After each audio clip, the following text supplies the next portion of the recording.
Nous sommes sur le plus grand classico d'Afrique et même du monde arabe. Les deux équipes les plus titrées du Maghreb. C'est le classico le plus légendaire qu'il n'y a jamais eu en Afrique. Ces deux équipes s'affrontent à Abu Dhabi ce lundi, les gars.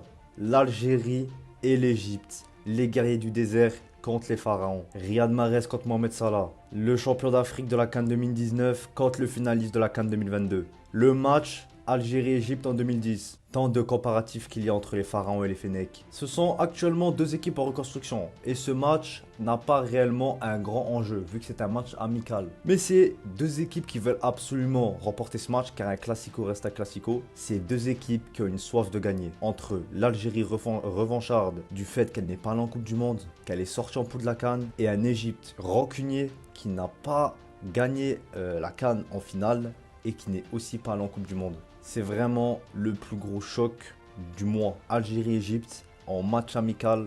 Il y a beaucoup d'Égyptiens aux Émirats Arabes Unis et les gars, on va pas se mentir que l'Égypte ont un atout de poids avec eux qui est leur public, c'est-à-dire qu'il va être beaucoup poussé. Nous, il y aura quand même des Algériens qui vont faire le déplacement, mais il y a beaucoup d'Égyptiens aux Émirats Arabes Unis, donc ils ont déjà un point fort de leur côté. Mais alors, qu'attendre de ce match entre l'Algérie et l'Égypte? Quels sont les enjeux? Qu'attendre de l'Algérie? Qu'attendre de l'Égypte, les gars? Alors, le premier enjeu, les gars, c'est le classement FIFA. Malgré que ce n'est pas un enjeu de poids, ça reste quand même un enjeu. Alors, vu que les deux équipes sont bien placées dans le classement FIFA, malgré que ce soit un match amical, c'est deux équipes qui peuvent, à l'issue de ce match, si elles le remportent, monter dans le classement FIFA. Malgré qu'il y a la CAN, et la CAN comporte énormément de matchs officiels, c'est là qu'on va prendre le plus de points. Mais si tu bats l'Égypte, tu peux remonter quand même à une certaine place au classement FIFA, peut-être prendre une place, essayer d'arriver 3e, parce que l'Algérie est 34e au classement, et l'Égypte est 35e.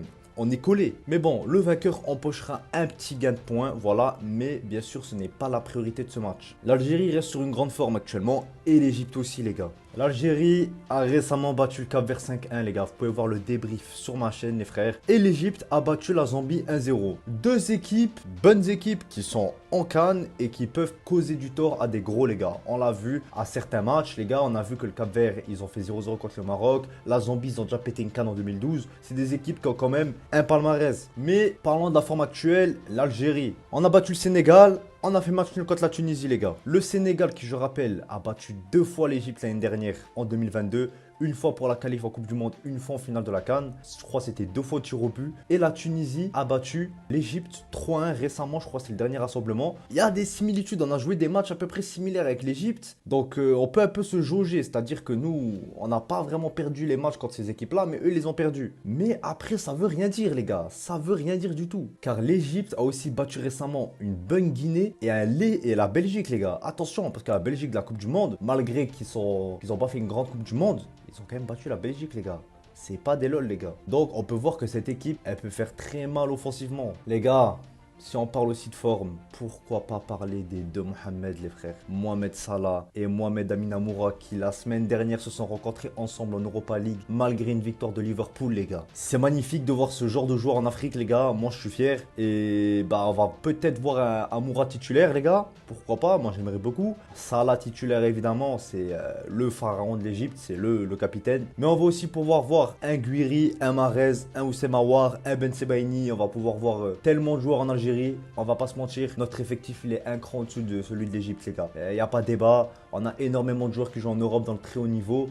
Et l'Égypte, ils ont Marmouche, Mostafa Mohamed, El Neni, Mohamed Salah et pas plus de joueurs qui jouent en Europe, c'est ça le problème. Mais après, l'Égypte, ils ont une tactique, ils ont un jeu que très peu de personnes, très peu d'équipes peuvent battre, les gars. La saison dernière, à la CAN, ils ont sorti des gros, ils ont sorti le Maroc. Il me semble qu'ils avaient sorti, je crois, le Cameroun aussi.